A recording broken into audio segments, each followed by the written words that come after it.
What's going on? It's time for another episode of Too Hard for the Radio, transmitting from the future free state of Greater Idaho. I am the one armed madman. And with me today, we've got Kevin Shtofman. Kevin, pleasure to have you. Pleasure to meet you.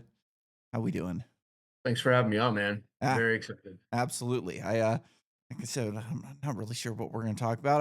I didn't do a lot of prep this morning. I was running late. So I know we're talking finance and economics and all that kind of fun stuff, which is, all kinds We of a can problem. we can go down whatever rabbit hole you wanna go down, man. Yeah, I yeah. have I uh plenty to go down. I saw an interesting Twitter exchange the other day. This just popped into my mind right now between Peter Schiff and Donald Trump. Did you happen to catch that?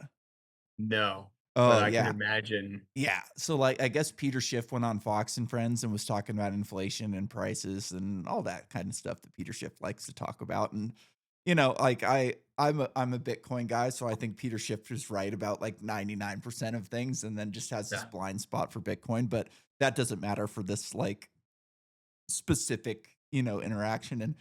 And Donald Trump comes on Twitter and is like, "Why did they have this Trump hating idiot? Yes. He doesn't know what he's talking about," and blah blah blah, just doing the whole Trump thing. And then Peter Schiff, challenged him or one of his ilk to a debate about it, which is clearly never going to happen because they're No. never going to have like a debate about economics with Peter Schiff. Like that's just a Yeah. losing argument right away. So, I thought that was funny. It seems like he's doing this thing where it's like, "Oh, this is the greatest economy ever and prices and blah, blah, blah," and normal people just aren't buying it anymore, you know?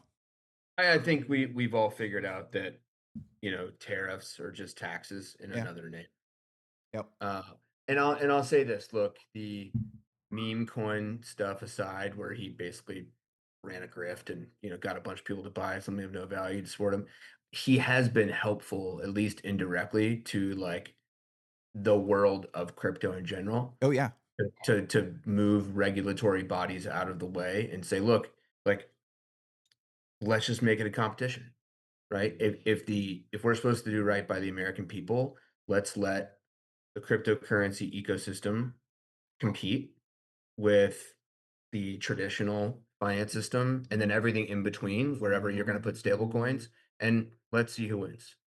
And ideally, whoever's going to win is going to be the system that provides the fastest processing transactions for the lowest cost for all of us so that we can transact with whoever we want whenever we want for the least amount of money and remove the friction from the process of doing business. And I don't know that was his vision at the beginning, but I'm glad it's working out that way. Yeah, I'm glad it's working out that way too, and, I'm one of these guys who's, like, kind of lucky enough and a bit smart enough to get in early. Like, for some reason, I didn't know anything about economics or inflation or any type of that crap until around COVID, where we were kind of all forced to learn about the government and economics Yeah. and Yeah. all of the stuff that was going on. Like, I didn't really start paying attention to the world around me until, like, 2015, 2016, somewhere in there. Maybe even 2017. It's hard to remember at this point because everything kind of blends into one. And for some reason, like I just started reading about it and listening to podcasts, and it just clicked with me. And I get kind of into this feeling where it's like, oh, we're still early, but at the same time, like things need to start happening. And I saw a tweet the other day that said that right now Bitcoin has as many users as the internet did in 1997.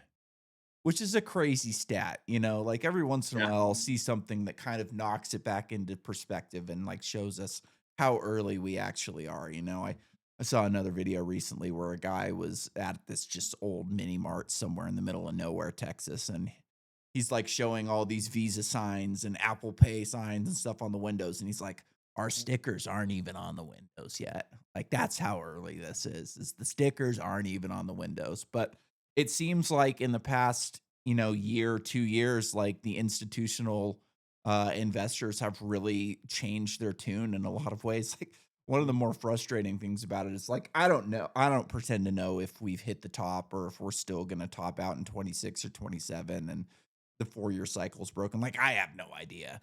But I think it's funny that all of these big institutions and money managers that were anti-Bitcoin up until about 6 months ago, now all of a sudden think that they're gonna be able to call the top. Well, and they think they're gonna be able to make money off it, right? By providing picks and shovels infrastructure. Yeah. I knew I was, like, skeptical of the incentive structure of private equity once they decided they were gonna open it up to retail investors.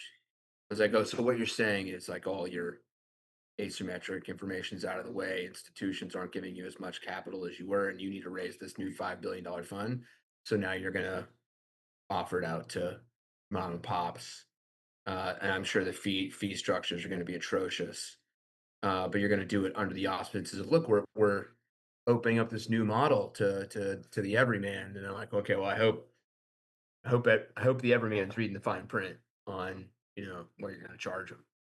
Yeah, and I hope that they're not really, like, scared off by the, volatility and, who knows how long the volatility is gonna last, but, I look, I think there's not gonna be a lot of fanfare with ubiquity. It was like with self-driving. Like, it was like, we all laughed at it, it was stupid, it didn't work, like, who would do that crap?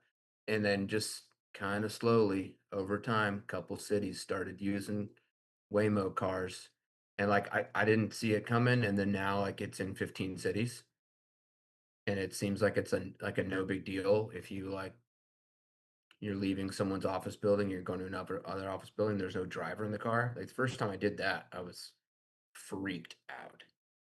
And I don't know. Now it's just like, well, I guess it works. just another And there was taxi. no big like there was no one day where it was like, we're rolling this out. Now it's great. No, I think the same thing is gonna happen with cryptocurrency payments. Like, we're just gonna wake up one day and go, huh, hey, remember when we only used credit cards and it was a big deal to like do Apple Pay on our phone?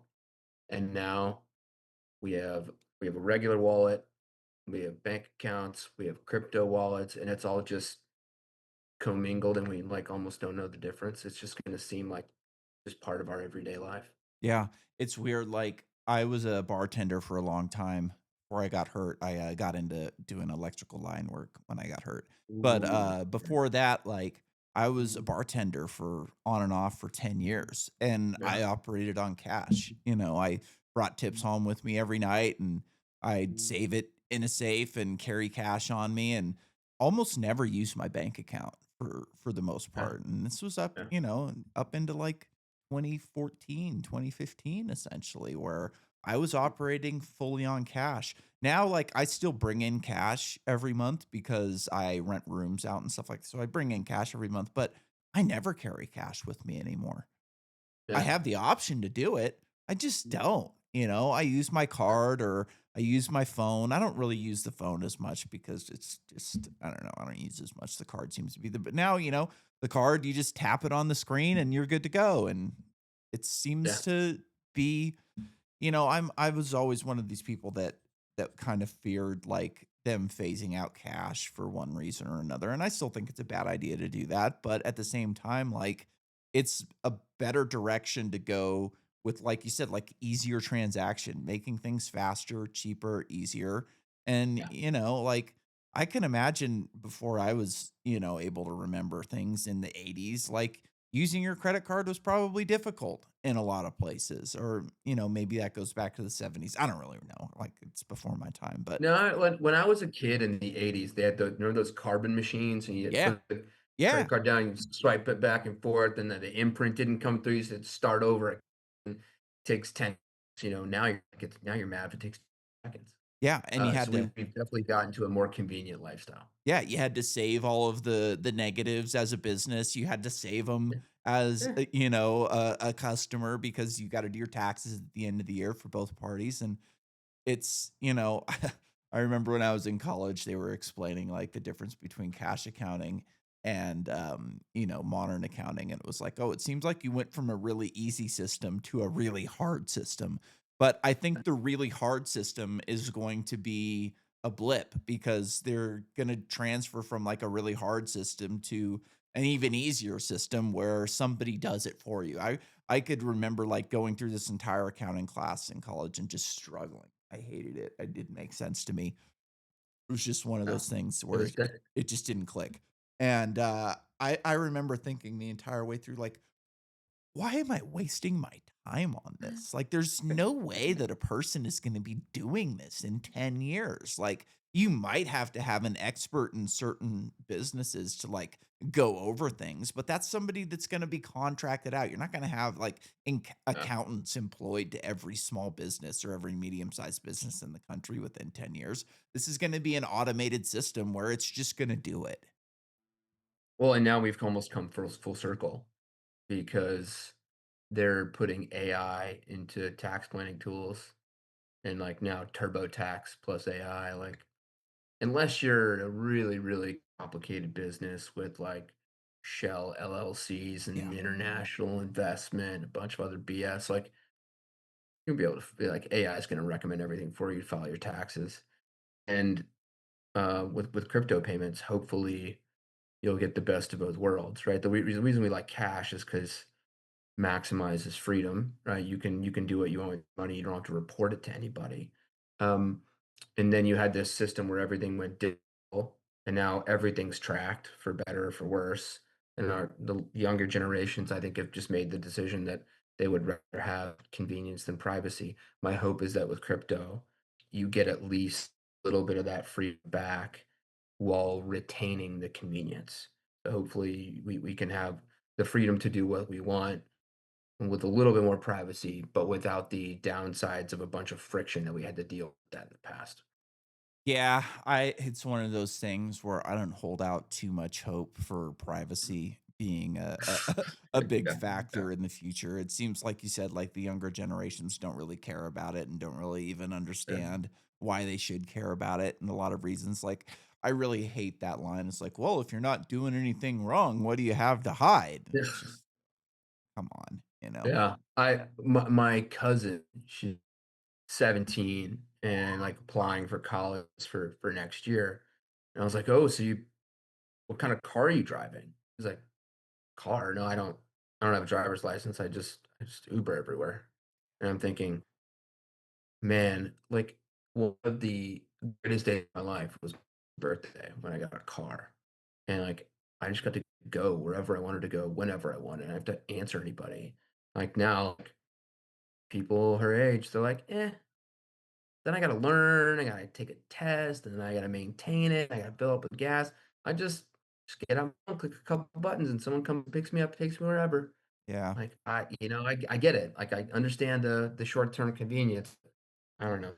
What are you sacrificing longer term when you, like, don't skill I more? mean, how much money are you how many cars a year are you buying, cheap cars a year are you buying by Ubering Yeah, everywhere, you know? yeah, And I think a lot of that is like I don't think it's an I didn't learn anything about economics or finance in high school and barely anything in college, even like getting a business degree. Like they they barely taught us anything. And I don't think that's an accident. yeah, I really don't. Like I think that they want us kind of to be dumb sheep that are willing to sacrifice all of our money for convenience and ease of ease yeah, of, travel or whatever else it is, and I I I think people have a hard time looking at the long-term benefits of owning something rather than like the short-term convenience of just, like how long does it really take you to learn how to drive? A couple of days. It's one of the easiest things, to do, even though it's yeah, one of the more dangerous things we do. Like it's very simple and people can learn it no problem. And it's one of these deals where, like, I think if they were more economically, savvy, they would look at this and go, "Oh, like, I could buy a $5,000 car that will last me my entire 4 years of college or 6 years, however long I'm gonna go, and if I calculate out how many Ubers I'm gonna, you know, buy on an average year, like, I'm gonna buy 3 of those cars or 4 of those cars in return for that," and, like, I yeah, I it's one of these deals where it bothers me that people aren't more aware of their spending situations, and I think, like, younger generations are far more aware of it today than I was when I was their age, and part of that is because they're kind of forced to in a lot of ways, like, yeah, it's almost imperative to invest at this point. Inflation has gotten so bad that if you're not investing something, you're just losing value Yeah, you're constantly. losing money. Yeah.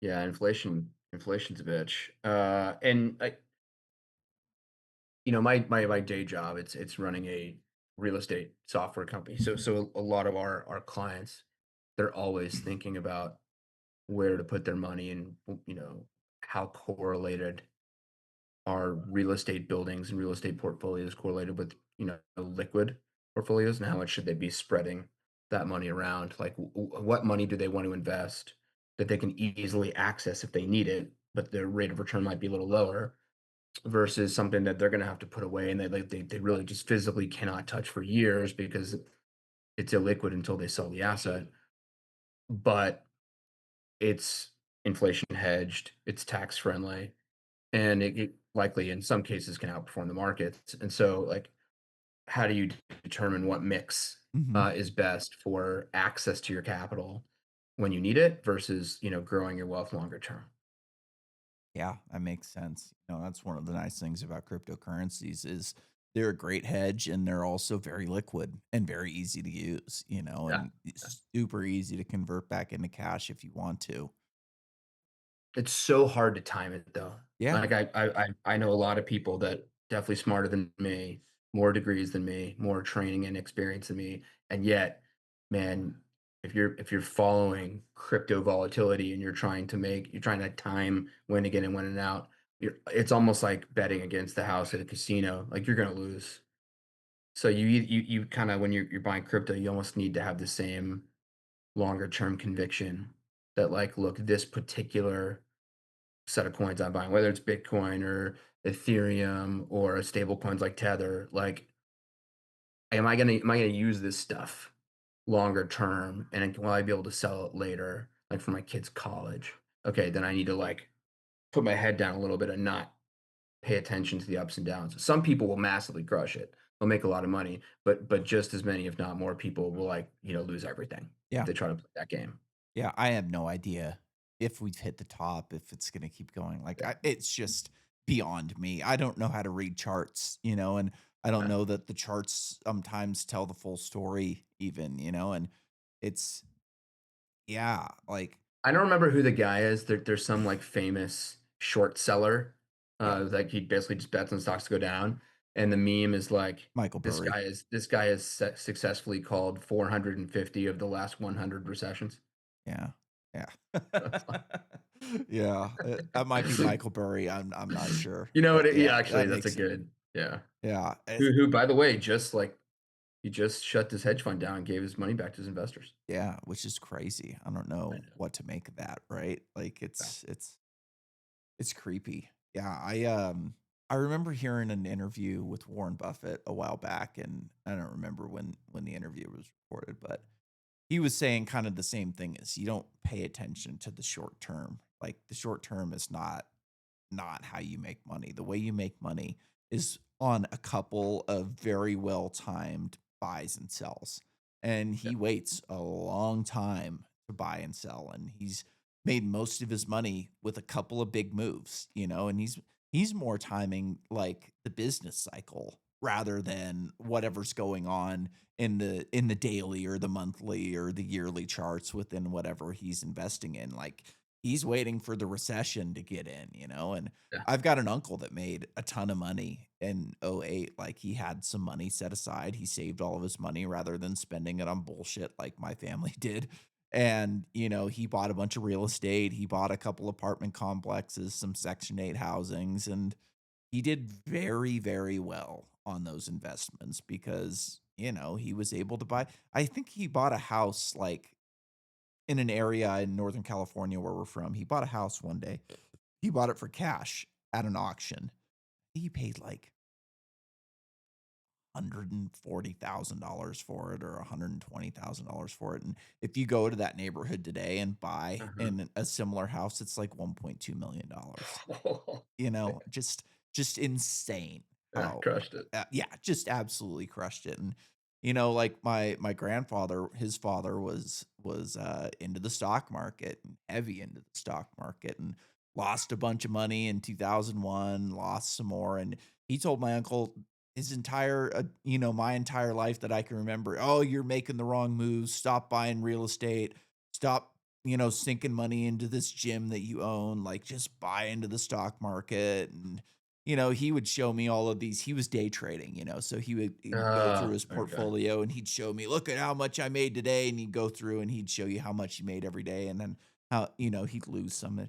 But I the was supposed he problem conveniently probably didn't show you the days when he lost money. He was like, "Look at all these big ones," right? Yeah, Yeah. exactly, and the problem is he didn't know what the fuck he was doing. He was just listening to Jim Cramer every day, and which is, turns out one of the worst things you can possibly do if I you're was investing about to into the say, what stock what are the market. 2, like, highest performing indices of 2025? Reverse Kramer Yeah. and the Nancy Pelosi index. Yeah, exactly, and it just, it turned out that he had no idea what he was doing, so he'd just been giving people bad advice for years, and he was up, in the short term, but in the long term, he wasn't prepared for what was coming, and he got burned, like, multiple times with Jim Cramer. He lost in '01, he lost in '08, he lost again, and I don't remember when, like, he lost a bunch of money a bunch of times. Had to sell land that I was supposed to like to he was gonna gift Ooh, me and my sister and my okay. cousin an acre of land each to build a house on, and he had to sell it because he lost so much money after 2001, and it's like, "Jim Cramer, Brutal. you scum of the earth, like, stole my land from me." Yeah. So where are you now? Idaho, I'm in, Okay. the Treasure Valley in Idaho, which is great, like, I got hurt working on power lines, and, I was working for a company in we were working in North Dakota, but it was based in Idaho, essentially, Okay. and they would fly us there for a couple weeks and then fly us back for a few days for, like, our Yeah. time off because North Dakota's a shithole and there's nothing to do there, there's nowhere to live, like, it's just Yeah. garbage, garbage place, and, I was a bartender before that, and I was making really good money bartending in San Francisco, 6 figures, which is not great money for San Francisco, but good money, like, anywhere else in in Yeah. the country, Yeah. so I'd done alright for myself, I'd saved some money, and I ended up getting hurt on an apprentice lineman's salary in North Dakota, which is, like, $15 an hour or something like that, so there was just, like, no way for me to continue living in California after that, and we ended up buying a house here in Idaho, and that was in, like, 2015, so I got COVID pricing on my house, so Good time. yeah, it was a great time to buy, like, one of the only smart things I've done Yeah. in my adult life was buy this house here in Idaho. Oh, I imagine there's been more than one. Yeah, there's been a couple, but Okay. for the most part, I made a lot of bad decisions, but this one was not. My house is worth, like And 40% more than, it was worth when I bought it, and that's just inflation we have and a we have a lot of clients ask us, like, where's the next big market, to invest in before it gets hot? And, like, every time I see this stuff, it's always goes in cycles, but it's always like, what's the next town just 2 miles further away from the city center that, like, nobody's hit up yet? Like, now you've gotta go 70 miles outside of Dallas, yeah, which is where I'm based, to find, like, new spec plays, like, the concentric circles just get even bigger and bigger. Um, but some of the states that don't have those big city centers, like, I haven't seen, like, in the Dakotas, and other than, like, in, like, Jackson Hole, like, Wyoming too, like, a lot this sounds like there's just nothing's happening yet, but, as people decide they want more privacy, and especially folks that wanna live off the grid, like, they're just building massive compounds and starting to build their own infrastructure, like, look what Elon's doing in Boca yeah, Chica, Texas, like, it's just like, "Just gonna find my own plot of land, I'm gonna incorporate, and make the investment." And if you're there early, you can make a lot of money, you can get real value, but at the end of the day, like, people are gonna go where the jobs are, and most of the jobs are still in, fairly sizable cities. yeah, it's changed a lot since I moved here, when when I moved here, everybody that I knew was, "Why are you moving up there? There's nothing there. There's nobody there. You're gonna be, by yourself." And now all of them are either wishing they moved here or have moved here, and Yeah, it's grown a lot, and people still don't like in California. It's like some of the people that I lived around and was friends with in San Francisco are just stuck in their own, bubble essentially in San Francisco. And I remember during COVID, I would say about how stupid all of this is. And well, you live in the middle of a cow pasture. And it's like, guys, there's a million people in the valley that I live in. Like we sit in yeah, traffic just like everyone else. yeah. I I had a like in retrospect, I can laugh about it, but it was a very uncomfortable debate with some folks that were in living in San Francisco at the time. This was like September of 2020, so we were what, like 6 months into COVID, Yeah. and I was complaining because my 2 year old at the time, now she's 7, um, the school told her like we needed to, she'd be wearing a mask all the time walking around, and I was like, she's 2. Like, she's not gonna keep anything you put on her face. Like, this Yeah. is, like, what kids do. Yeah. And you can like, you must be joking.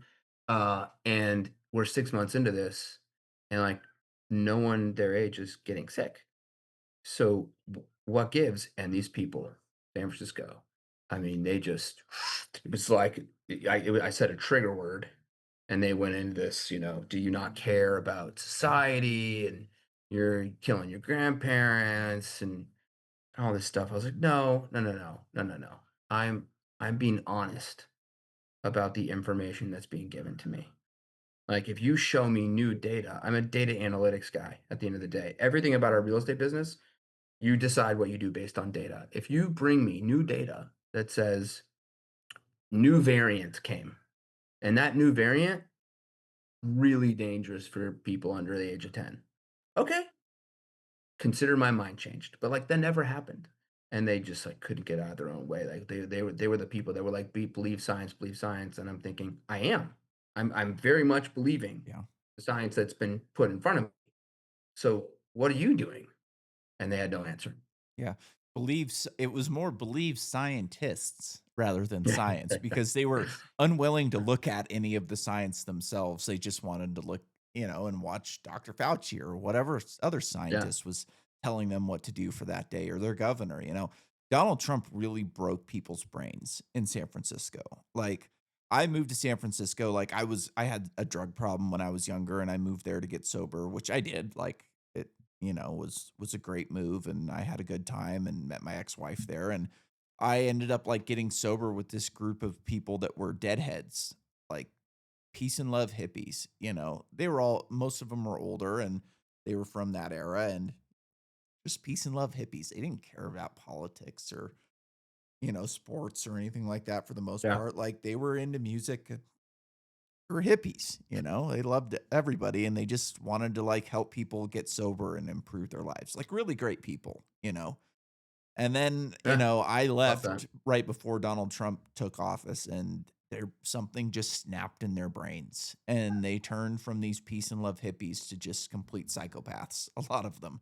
And, every once in a while when there's like a big event, I'll go on to Facebook and just look at what they're saying just to kind of get a gauge of it. And like, all those people that got fired after Charlie Kirk got shot or after Donald Trump, got, some of the failed assassination, they said all of the worst stuff. And it's like, how do you go from being a peace and love hippie to like wishing death upon people or saying they deserved it or just these disgusting things? And I don't know, man. Like I don't have a lot of hope for that area to turn it around. I think at this point they're so far gone that there's not really that much that's gonna change around. And I don't think there's anything that's gonna I mean, they're walking around in a pig pen, essentially. Like the streets of San Francisco is a pig pen. They're walking around in squalor and they still don't want to change it. So like I honestly at this point,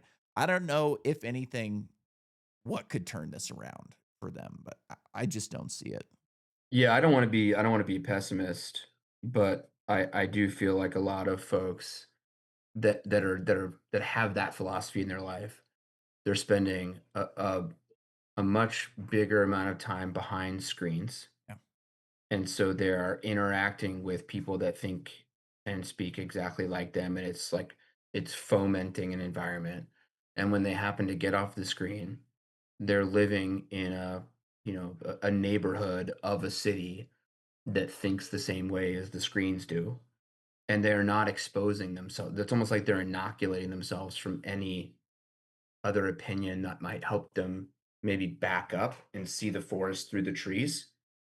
And I see it with people that lived in one city for a long time, and then for whatever reason visited somewhere else, maybe visited family or went, for a client project. And like once you're gone more than like 3 days from home and you experience somewhere else, it's like that it snaps, right? You're like, "Phew," it's like severance, like, you become unsevered, and you're like, Yeah. "Okay, oh, wait, what have I been doing?"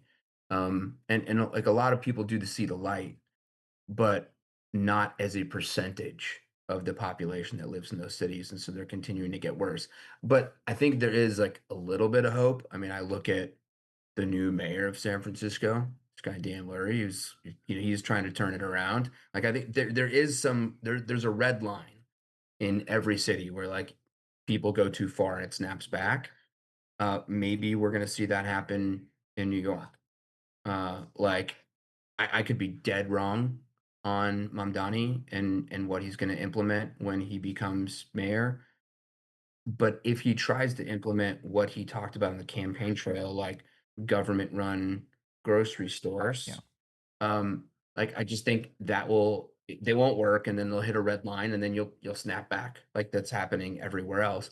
And it even happened, like, in extremely conservative places where they tried to introduce a law that was like, no abortion ever for any reason since conception, and they tried to do that in a place like Kansas, and you would think, really, really conservative state, and the voters voted it down. They were like, "No, red line, too far." So I think we there is some inoculation in the populace. It's just not as much I think we'd like it to be. Yeah, I think some of these places are gonna have to hit rock bottom, kind of like Yeah, an alcoholic or a drug addict. They're gonna have to hit rock bottom before they're willing to turn it around because it's just, one of these things where a lot of times, like you said, until you kind of experience something else, like it's weird because, like, I was the same person when I lived there that I am today. Like, I'm a little bit more overt about it, but, like, I was the same guy. Like, I wasn't like them. I didn't think like them. I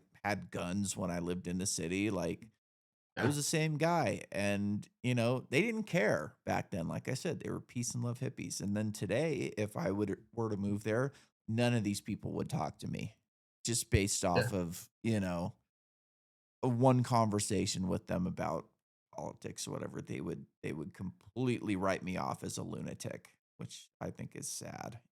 yeah. It's really sad. Yeah. And to your point, like it's gonna have to get worse before it gets better. Yeah. They're one of the things that, like, Idaho's been great so far. It's a very red state, but kind of the area that I live in is not as red as you would think it is. Like, the Treasure Valley around Boise is it's not super red. Like, Boise itself is, part of the reason that we have this homeless problem all around the country. Like, there was a big court case here years ago that found that, like, moving a homeless person's stuff off of the city was akin to, like, uh, cruel and unusual punishment, they called it essentially, which is just crazy. And one of the things that the legislature's been trying to do up here is they're trying to block the citizens from being able to vote on medical marijuana.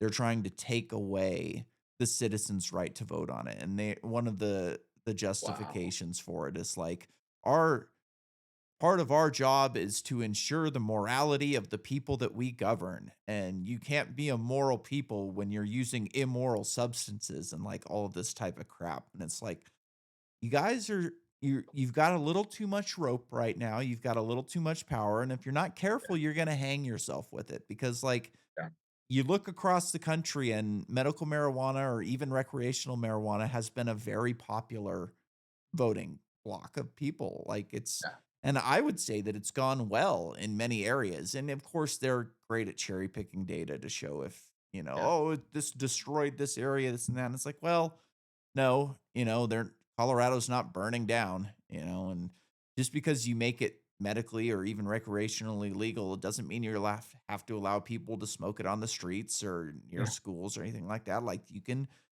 have people keep it in their house, but like if you're not careful, this thing's gonna snap the other way because this is a very popular thing amongst I saw a stat recently that said that drinking in the United States is down 54% this year, which is the lowest amount since prohibition.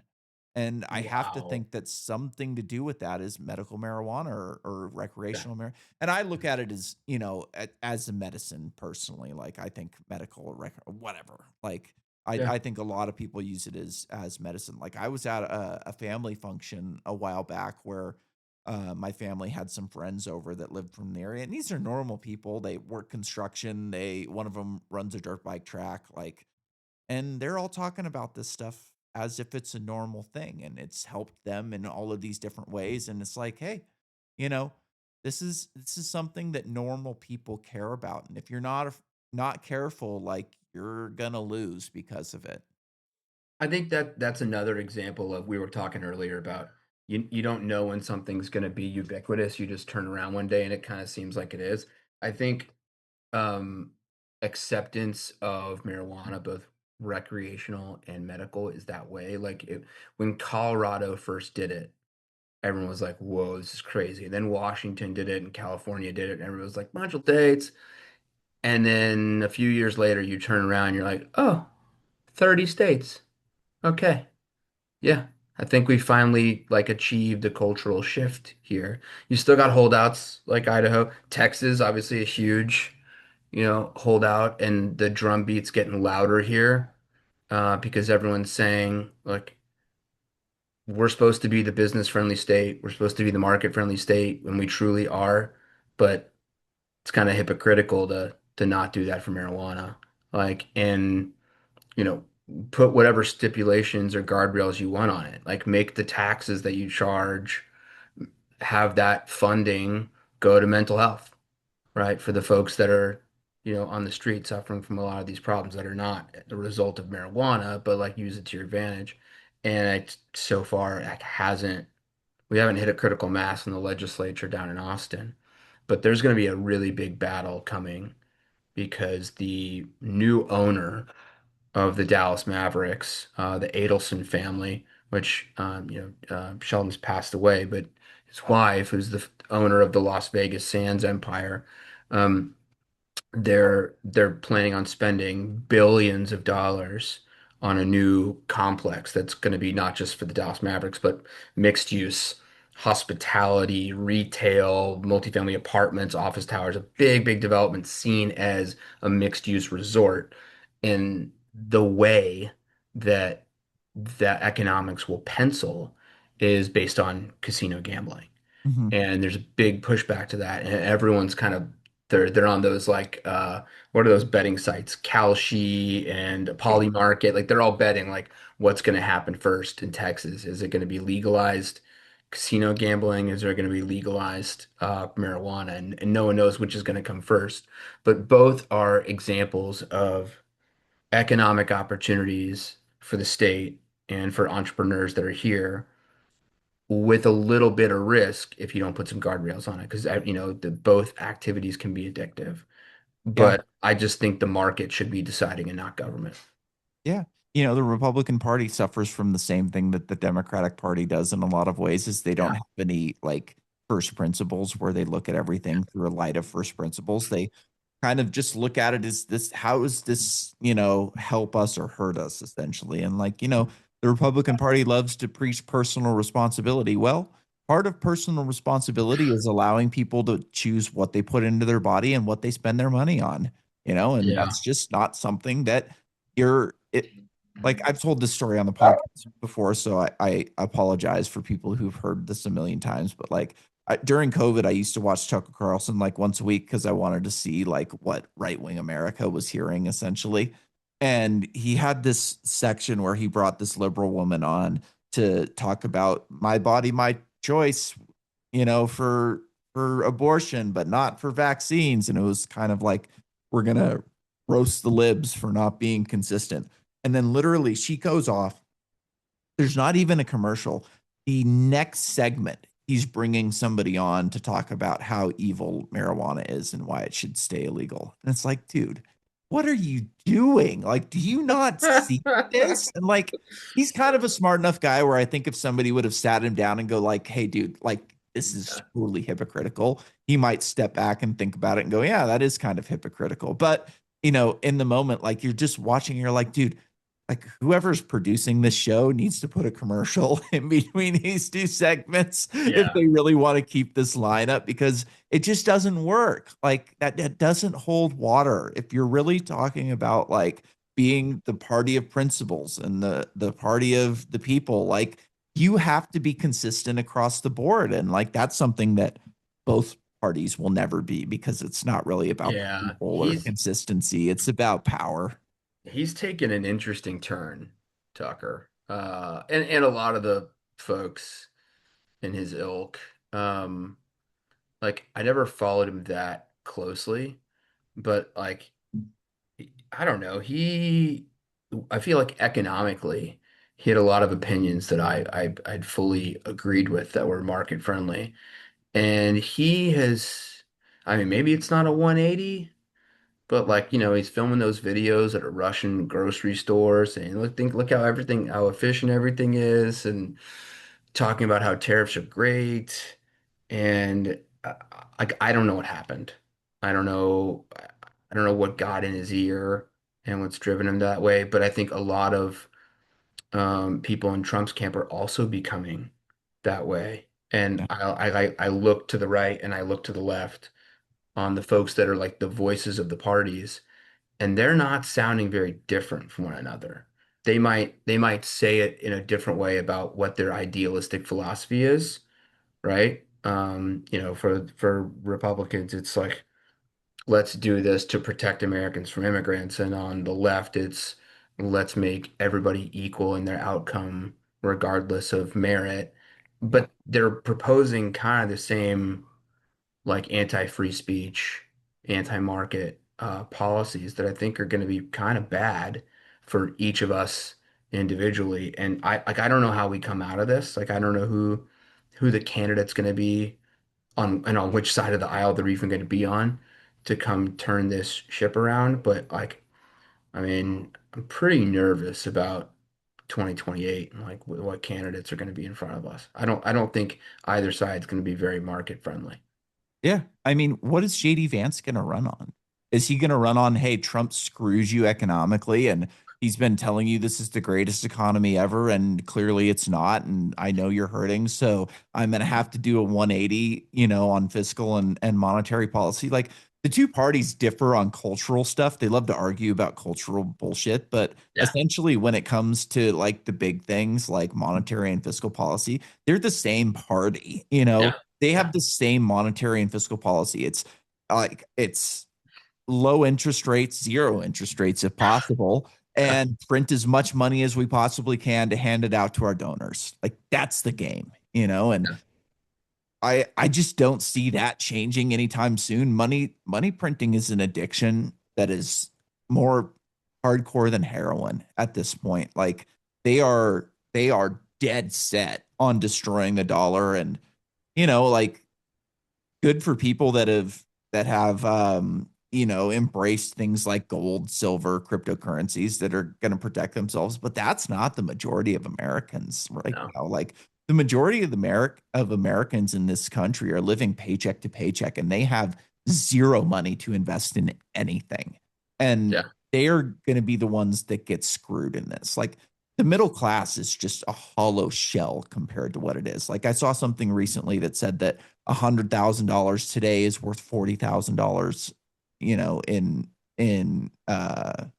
91 or something like that. Or it was the opposite. Sounds about right. It was opposite. It was Maybe 191 plus. is 40 today or something like that. Yeah, Yeah. something like that, somewhere in that neighborhood. And, you know, most people aren't making that much. Most people aren't making 100 grand in this country. Like I saw it was interesting because like I'm typically a fan of Rand Paul. I think he is one of the better economic minds within the Yeah. Senate and Congress. And I saw him on an interview recently where he was talking about how great the middle class is in this country. It's like the middle class is bigger than it's ever been. And people talking about how the middle class has shrunk are they're wrong. And he's like giving all these numbers. It's like, okay, well, yeah, maybe the middle class is bigger than it's ever been, but that doesn't mean that they have the same purchasing power that they've already had. Like their purchasing power is way down. So what does it mean to be middle class? Like middle class means you're in the middle of, Yeah. poor people and rich people. If you can't buy stuff with the money that you're making as a middle class person, it doesn't matter what you call it. It's just you're struggling just like everybody else.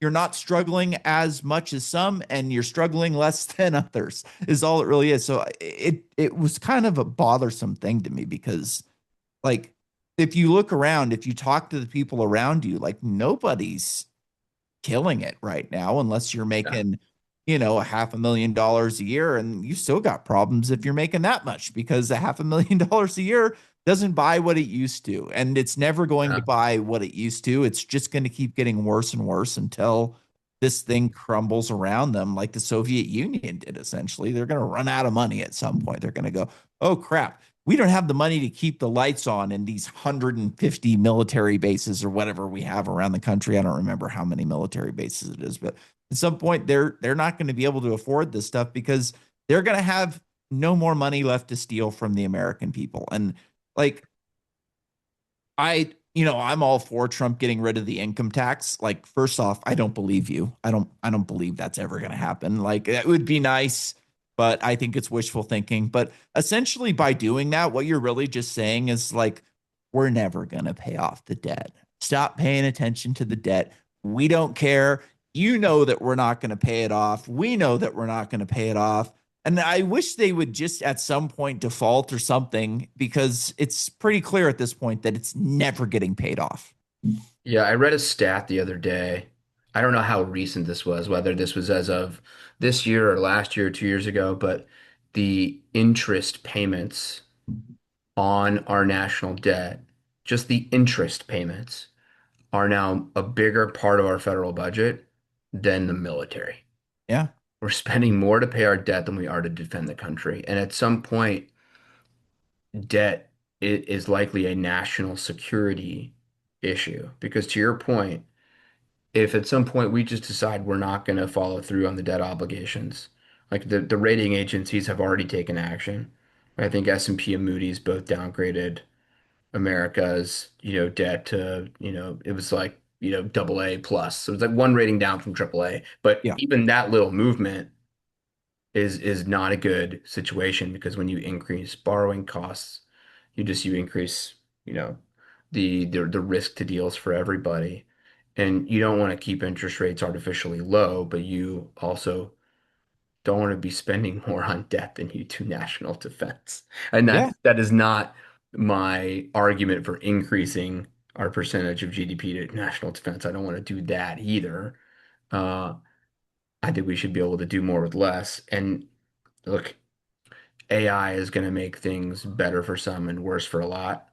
But if it's going to make something better in one regard, I feel like it should be keeping us safer for not as much money. Like we should be saving money in that regard. You said the middle class is struggling with purchasing power.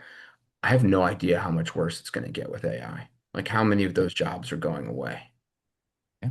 Probably a lot. And the jobs that are going to be safe are going to be the jobs that people don't want to do anymore. Yeah, Line work, like what I did. Like people don't want to do that. And, you know, yeah, we have, this AI boom that's going on in the country right now. And if these, companies don't figure out how to be more efficient with their energy, they're not going to be building new and better AIs for much longer because they don't have the energy for it. So excuse me, they're going to have to figure out how to be more efficient with the energy that they're allocated because otherwise the lights just aren't going to be turning on anymore. We have every high school teacher and guidance counselor in the country. I would say 99% of them.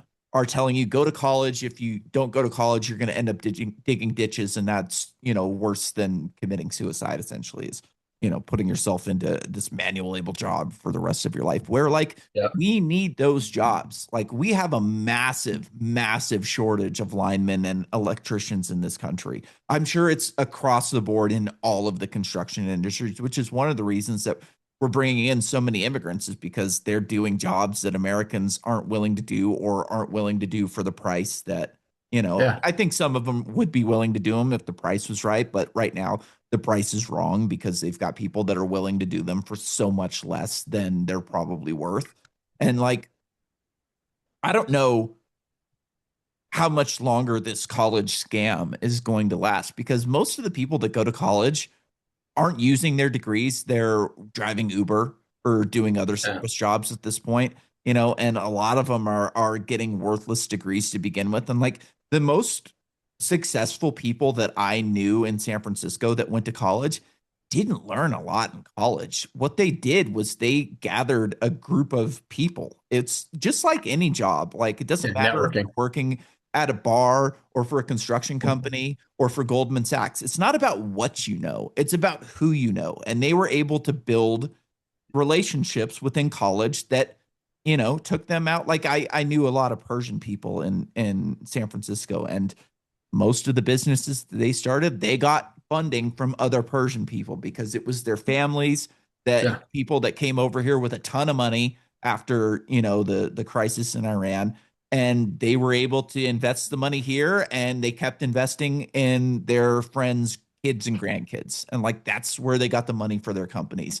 And with like I guess a good word for it would be democratization of information with artificial intelligence is going to allow normal people to learn a lot faster and a lot easier than sitting in Mm. a college classroom for a semester. Like you can learn more about economics and finance from ChatGPT in a day than you could in a semester Yeah. with a college professor. I've done it. I know, like I've sat through these economics classes where they're making you listen to 2 hours of socialist podcasts a week to like kind of learn about things. It's like you're not learning about anything. Like it's Yeah. just theory and bullshit. And like one of the things that drove me nuts, like I I've read a couple of books on Austrian economics, so I have a pretty good grasp of like economics for a normal person. I'm like by no means an economist, but I get it better than 90% of the population does. And like as I'm going through my macroeconomics classes, and which like in Austrian economics, there is no macroeconomics. It's all micro, it's all praxeology and human action. Like you can't really model large groups of people, but I was still interested to see like what they were going to say as an economy at the whole. And so like we get to the section on the business cycle and I'm like, oh, this should be interesting. Like, let's see what they say about the business cycle. I shit you not, the section on the business cycle was this long. It tells you in a few words what the business cycle is. It's the boom and bust cycle that we're just kind of have no way of getting out of. It's just how economics work. And it's like, that's not how economics works. Like, this isn't a factor of economics. This is a Yeah. factor of policy. Like, and they didn't explain in any way why it happened. They had nothing to do with interest rates and money printing and inflation. And, most people, even in the economics classes that I was taking, like maybe even including the professors, I don't really know, think that inflation just means prices are going up. They don't tell you why prices are going up. They don't tell you that it's because you're creating money out of nothing. It's just, oh, these prices go up. I wonder why it happened. It was Gee so whiz. frustrating to see. And like you can pump into Chat GPT for an hour and learn more about the business cycle than you would in a college class easily. We are definitely getting to this point. It's like a weird barbell effect where on the one end with AI, you could probably start a company and run a company, most of the functions within a company with no employees. Yeah. Right? You could automate communication, sales, marketing, revenue collection, investor reporting, all with AI. It's crazy. But what it doesn't solve for, like you mentioned, is the fact that so many things are driven on relationships. Like real estate is such a relationship business. I have to look across the table from you and trust you that like you're going to Yeah. deliver on the plan you gave me. That or if I'm meeting with a government official, that if I pay for these permits and I get community input and I do what you're asking for, that you're going to approve this permit, change the zoning. Like everything is a like relationship thing.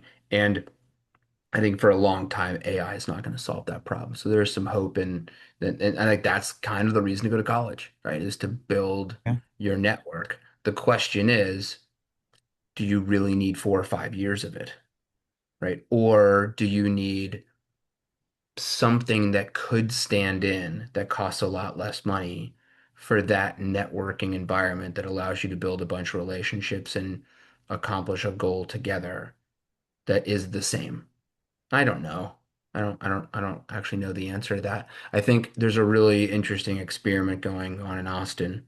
It's called the University of Austin, and Yeah. it's backed by the founder of Susquehanna, which is a big hedge fund, and he donated some astronomical amount of money. I think it was 100 million bucks, so that the cohort, the next few cohorts of classes could go tuition free, with the idea that look, this is not about you spending a bunch of money and getting in debt. This is you are going to learn how to talk to other people, many of whom do not share your opinions about the world. We are purposely pulling together people who have differing philosophies about economics and sociology and psychology and business.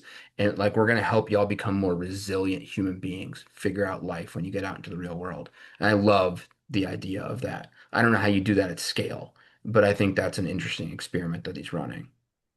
Yeah. I grew up racing dirt bikes, which is, it's an expensive sport for Yeah. all, It's a fun sport. it's a fun sport. It's a great sport and it's a great family sport. We used to load up in the motorhome and go to a different racetrack every weekend. And one of Yeah. the things that it really taught me was how to interact with adults, which Yeah. most kids don't really learn. Like sometimes, if you play sports, you'll learn how to talk to your coach or the ref or something like that, but you're not talking to a bunch of different people. It's the same guy just in a different shirt, for a different sport, but essentially it's the same person where you go to the motocross track and you've got people who are owning businesses, who are working for businesses. Some people are working construction, others are finance. Like it's all walks of life. And like it teaches you how to interact with adults as a child, which you don't learn a lot of times. And teachers are the same thing when you're in school. Like Yeah. one teacher is interchangeable with the others, and most of them hate kids, which is a funny thing. Uh, Well, plus you're doing shit outside, yeah, right? yeah, You are which like is great. actually interacting with nature Yep, and the elements, and you're learning what happens if you fall off the bike and yep. like You're how to learning get how to up. work on the bike and how to Yeah, diagnose a problem and yeah, fix something. Sometimes you have to fix something in between motos. So like you have to get it together quick, do things the right way. And if you make a mistake, you're not going to make the gate. And it's one of the things that like I think business, maybe not so much business owners, but potential business owners like in college, think that you're selling a product. Like you said, you've got to go into this meeting and sell this product, but you're not selling a product. You're selling yourself. You're selling confidence in yourself. You yeah, want the business that you're trying to pitch your product to have confidence that they're going to be able to make the schedule that you agree to, that you're yeah, going to be able to create what you're saying that you're going to create. It's not so much the product because there's 100 different businesses in this country that can make the same product a lot of the time. Every once in a while you'll have a unique product that somebody needs and it's going to give you a leg up on the competition. But if you're making something that is easily producible and multiple companies across the country or the world are making it, like you have to sell confidence in yourself. And I think that's something that people aren't really aware of, especially in like business schools. no, it's I don't know how it is for all the companies you interact with, but our company, we have the more technical folks, the engineers who are designing what the software is going to be on the back end. Then you've got a different set of people who are designing what you and I would see on the front end. But then you got a completely different group of people that are not technically proficient at all, myself included. I'm not an engineer. Uh, that are going to go out and take what we have here and tell other people, give me your money, trust me, it's going to do what we say it's going to do. And at that point, that moment right there, it doesn't matter how many software demos you run or pilots you do or tests you have. At the end of the day, you're asking somebody to trust you. And I do worry in some places like that, like there's a lot of breaches of trust, and so that the hurdle to get the trust is a lot higher. And I hope we find ways to get back to that because this like I gotta protect this and not give it to you because I don't trust you. It's getting worse and worse and worse. We were just talking about being outside in the 80s, like on a Saturday. My parents, I'd be like, okay, I'm going to Justin's Yeah. house. We're Yep. just gonna go play. He lives 3 blocks down. We're gonna play street hockey. They're like, all right, be back before dinner. Like Yep. now, like if I let my 7-year old walk 1 block that way by herself, and she was just walking by herself, she's 7, like a car would stop and be like, where are your parents? And then like they'd come back and be like, why did you let your kid out of the house? Yeah. It's like we have entered a whole different era about like outside activities and letting people just wander and free. Like it's weird. Yeah. It's not good. And like it's hurting kids in a lot of ways. Like I have like a stepbrother that's 13 right now. Yeah, And he is so much younger at 13 than I was. yeah, And it's not really like doing them any favors in a lot of ways. Like right now, the average age to buy a house is like 39 in this country. So like, when are you gonna wow, when are you gonna grow up? When are you gonna be able to grow up? And like I was the same way. Like I had a bicycle and I took off after school every day and was gone, until dark essentially. And my parents never worried about me. yeah, Nobody was going to call the cops if they saw us playing street hockey or something like that. It was just how sure, things were. And I moved out of my parents' house when I was 18. As soon as I graduated high school, I was gone. I didn't want to stay. They probably didn't really want me to stay either. Like it was one of those things where you graduated high school and you left. It's just what you did. yeah, And now, like, A, financially, they're not going to be capable of doing it. And B, like socially, they're not going to be capable of doing it because they're not thrown into situations where they have to figure things out for themselves. They're not used to being alone in any way or having to fend for themselves in any way. And like, I don't see it as a plus either that I think kids are being coddled a little bit too much at this point, like there's times where I try and like keep my language down when I'm at their house, because it's yeah, their house and they coddle the kid and it is what it is. But when they're over at my house and we're working in my backyard or something like that, I'm going to say what I want to. And, sometimes I'll say something and he'll look at me like it's seen ghost, like, oh, you just said this. And I'm like, yeah, I did. Deal with it. Like you're yeah, 13. At 13, I was saying stuff way crazier than that, while I was away from my parents. And it's one of these things where the kid, like, he's equivalent to like a 7-year old. He's smarter than a 7-year old, but he's equivalent to like a 7-year old me or you socially. And yeah. like, I just don't see that as a positive. Well, I think you when you expose them to language like that, right? And as long as you do it in, your environment, and after you're like, look, this is how people talk. Like you're preparing him to be a more resilient person when eventually he goes to a new classroom with a new set of potential friends, or when he eventually goes off to college. Like people that are that sheltered, all of a sudden they go from, their everything is all the problems are solved for them. There is no problem that they don't can't go to their parents about. That you go off to college now, and now you have to solve all these problems on your own. Now they're just like they're relying on teachers for that, or they're calling their parents. And at some point, like the dam breaks and you're somewhere where you just don't have those outlets and you have to figure things out for yourself. And the earlier you get exposed to some of that, it's almost like becoming inoculated to a Yes. potential disease. Like you, you're not you're not taking this big vaccine that's gonna solve everything for you until it doesn't, and then you're screwed. You're taking like exposure therapy. It's like just a tiny bit here and then a tiny bit here and then it's a little bit more and a little bit more. So then once you get into an environment that's kind of scary, you're like, oh, I've been training for this for 5 years. Yeah. No problem. No problem. Then you're helping other people train them up too. Yeah. I grew up with a lot of kids that were sheltered, and I met some of them when I moved to Southern California, and a lot of them ended up on drugs, alcoholics, because they got thrown into the deep end and they had to sink or swim, and they had never learned how to doggy paddle, let alone like tread water or Yeah. anything like that. And they just ended up too much too fast, and they weren't able to handle it. And I worry about that a lot with a lot of kids these days, is that when they are finally thrown into the real world, that they're not going to be able to handle it because they're not prepared for it in any way whatsoever, because they're still 20-year-old children essentially. And Yeah. it's it's I shudder to think about what the world is going to be like when he turns 25, and like how he's going to have to deal with the world around him, and what is he going to do economically, and jobs. And it's just, we're trending in the wrong direction in this country in a lot of different ways. It seems like I was saying earlier, like it's this big social battle about pronouns and Yeah. bathrooms and like all of this crap that doesn't really affect most people's lives. Girls in sport, men in sports, like, yeah, it's one of those. Yeah.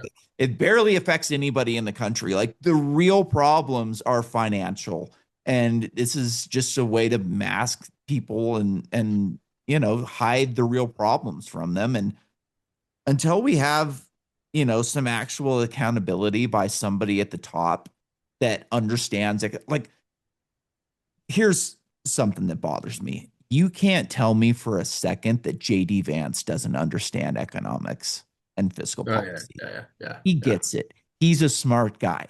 A lot of these people get it. They went to great colleges. They learned about this stuff. They know what they're doing. They know what they're doing is wrong. They know that they're raping the American people through inflation, and they're doing it anyways. And there's going to have to be a reckoning at some point if they want to keep the merry-go-round turning. Yeah, the pendulum's gonna have to swing back at some point. And maybe that's why I hold out hope for, someone like your stepbrother. He's 13 now. Yeah. 25 means 12 years of, chances for the cycle to change. Like I I gotta think that like they're just gonna have to change their minds eventually. They're doing it for cynical reasons. And there's a famous quote.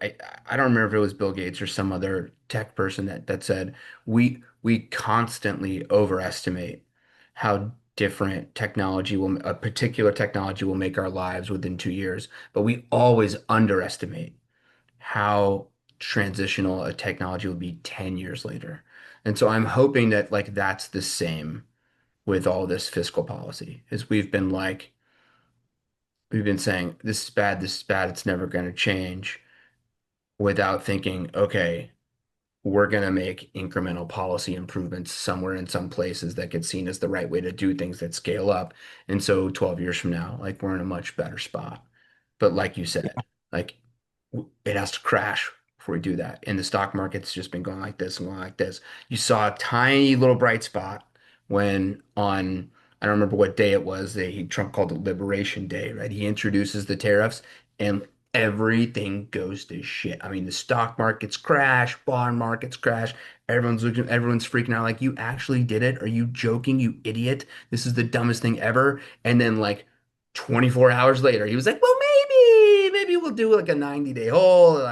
And like you could tell, like clap back. Uh, I'm hoping that that happens nationally in the elections. That Yeah. people say, I mean, no, you can't do this. We need fiscal responsibility. We're going to hell.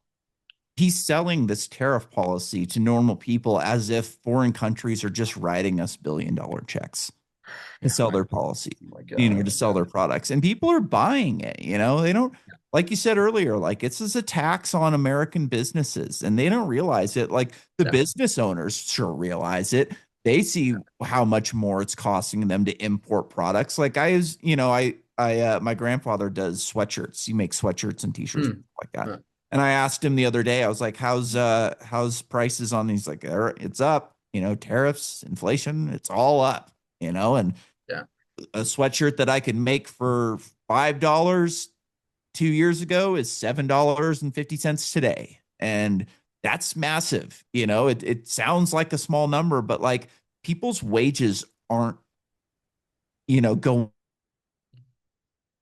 up Yeah. at the same rate as inflation. My buddy that is a co-host of this podcast is a Harley Davidson mechanic. He's worked there for like 5 years or something like that.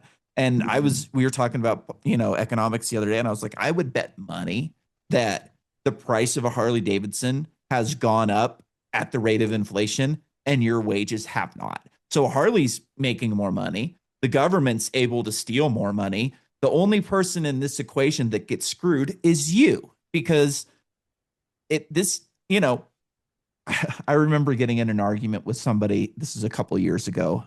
We were talking about Bitcoin, and he was giving me shit about, oh, you have too much trust in that thing, the government's going to make it go away soon. And I'm like, okay, you're just ridiculous. And this was right after the ETFs launched, and I was like, you Yeah. realize that like the billionaire class wants this. That's why these ETFs went out, because they need a hedge against inflation. They have to, have this some sort of hedge because they can't keep their money as in dollars, right?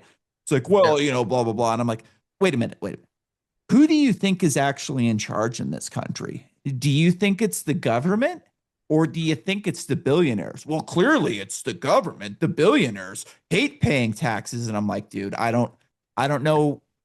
I don't know what to do for you. If the Yeah. billionaires hated this system and hated paying taxes, it would go away immediately, because they're the Yeah. ones that hold actual power. They put up with taxes because this system works really, really well for them. Inflation works really, really well for them. They're able to get access to the money way before me and you are. They're able to buy up all the assets at pre-inflation prices, and it immediately goes up. So it's And I one think of those. for a lot of the businesses that aren't quite as big, that they don't have that power, but what they're hoping to do, they're like basically eating a lot of the costs right now before they pass them through the customers because they're hoping that the tariff thing's going to go away. But I guarantee you, when when we come out of the holiday season in what, 3.5, 4 weeks, um, if those sales numbers don't come through at a level they were hoping for, and like they were like, well, we ate the costs and people still didn't buy all our stuff, they're immediately going to change their tune. They're going to start passing all those costs through, Yeah, and then you will actually see signs of a recession, and then there will be political ramifications. And if that happens, that's happening during a midterm election year, yeah, and you will see people pay the price, yeah. And I saw on fiscally like, and politics-wise. yeah, I saw it was either Polymarket or it was one of those polling, platforms that showed that like the Democrats are pulling at 80% and the Republicans are pulling at 20, because a lot of the stuff, America First policies that were promised to the American people that went across the aisle and voted Yeah, for Donald Trump because they wanted to change, they are not seeing. They are yeah, not feeling. Gas prices are starting to come down, but they're still high. yeah, Turkey was up 40% year over year this year. Like, people are not feeling this red hot economy that Donald yeah, Trump is talking about. And you can't lie to them forever. This is the same thing that Biden did. He was yeah, telling you, don't believe your lying eyes. The economy is excellent. And people are like, no, it's yeah, not. We are the ones going to the grocery store. We are the ones that have to buy our kids school clothes. Like, this is not good. Things aren't going well for us. Our wages aren't going up. Like, I've worked for the same company for 20 years and my wages are not even close to matching inflation at this point. yeah. And, you know, I also saw that the Trump administration is not going to report numbers on inflation, CPI, or and a bunch of other stuff this next month, because Yeah, because they don't you like they don't can't. like the data they're seeing. Yeah, they Yeah, like to you look can't. bad. And one of the Mhm. things like that makes sense why they did this is that, you know, 5, 10 years ago, you would put out all the economic data, would lie about it, and the American people would see it and go, oh, look, the economy's doing so great. I'm going to put some more money into the stock market. And then a month later, the revised numbers showing that they were lying the entire time would come out, but it would be buried in a correction on an article in the Wall Street Journal that nobody would ever see. Yeah. Now, these numbers, as soon as they're caught lying, those numbers go straight to Twitter and Yeah. everybody sees it and they're not able to lie about it and they're not able to hide it anymore. And, another thing that they're going to have problems with, I think, in the near future is that other countries are struggling too. It's not just America that's going Yeah. through another financial crisis right now. This is every country in the Western world. Japan is really going through it right now. They are hurting economically. And when these countries are unable or unwilling to purchase American debt anymore, what are you going to do? How are you going to keep printing all of the money when you're not able to finance it? It's just it's a recipe for disaster. I mean, that's why my advice to your listeners, when it comes to financials is just make sure you're diversified, Yep. right? I know a lot of folks, they don't have a lot of extra at the end of the month to put it away and invest it for their future, but always try, right? Always, and it's not necessarily about the amount per se. It's about building the muscle of thinking, I'm always going to put something away. I can delay some of that gratification. I don't need that thing right now. I'm better putting some of this money away. And then thinking about how different investments correlate with each other. So it's okay to have some money in the stock market. It's also okay to have some money in crypto.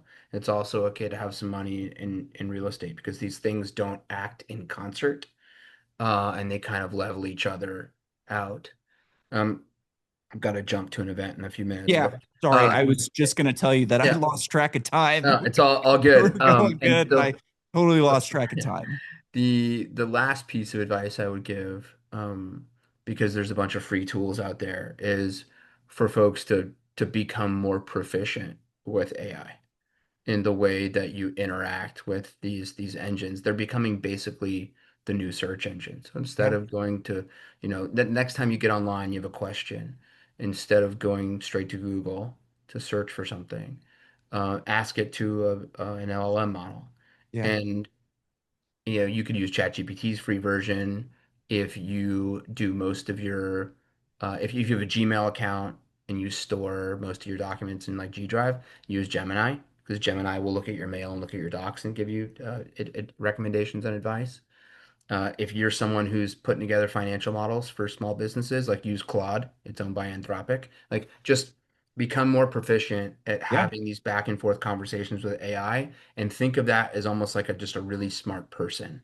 Yeah. These models get better with you and for you as you communicate back and forth with them. It's not just put in a prompt, get an answer. Like do a lot of the back and forth. That's where you get the good stuff from. And these things are only getting smarter and they're only getting faster. So build up a muscle and a skill set around using them.